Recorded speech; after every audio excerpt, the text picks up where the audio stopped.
Germany, an orgy of violence. When I went to Germany in 2019, I met someone who worked with asylum seekers in Darmstadt.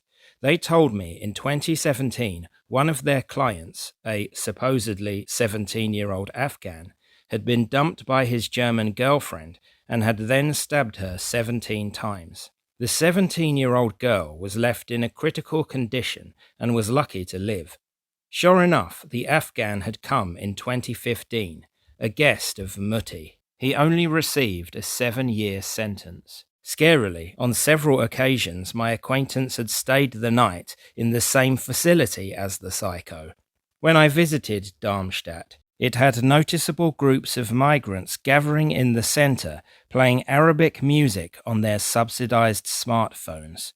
You could tell the locals were not happy about this, and furious with Merkel, and I don't blame them. An almost carbon copy attack occurred at around the same time in Kandil, an hour away. Abdur Dawoodza murdered 15-year-old Mia Valentin 2 days after Christmas.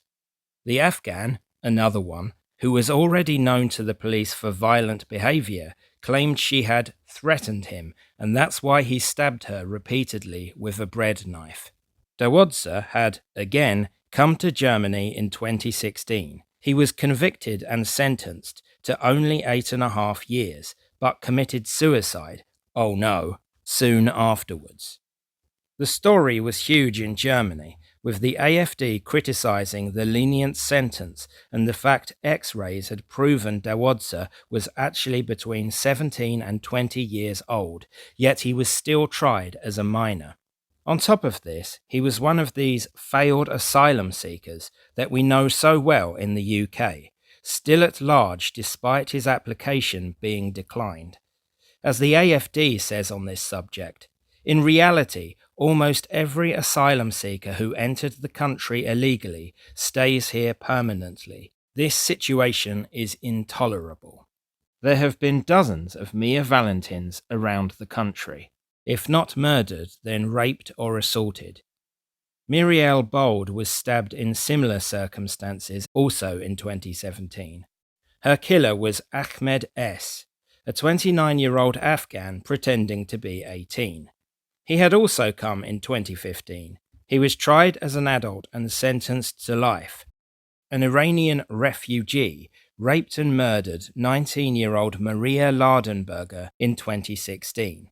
This happened in Freiburg. The killer one Hussein Kavari, who had already served time in Greece for the robbery and attempted murder of a young woman in 2014. He came to Greece in 2013. Shockingly, he had been released from prison after 1.5 years of his 10-year sentence, then decided to grace Germany with his presence in, no prizes for guessing, 2015. It was also alleged Kavari had raped a girl in Iran. He had claimed to be an Afghan to secure asylum and also pretended he was 16 when he was really 22. He too was sentenced to life. Then we have the case of 14-year-old Susanna Feldman, raped, beaten and strangled to death near Mainz in 2018. Ali Bashir, a Kurdish Iraqi, was the perpetrator. He was another of the 2015 intake. His younger brother had brought Feldman to their refugee shelter, where it is suspected she may have been abused by multiple men. She texted her friend saying, "Help me, I want to go and they won't let me. They're keeping me here." Another migrant at the hotel had informed the police where to find her. Her face had been severely disfigured in the beating.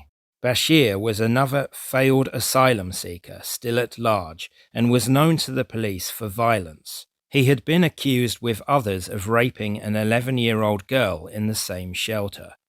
Bashir will be kept alive by the German taxpayer for the rest of his days.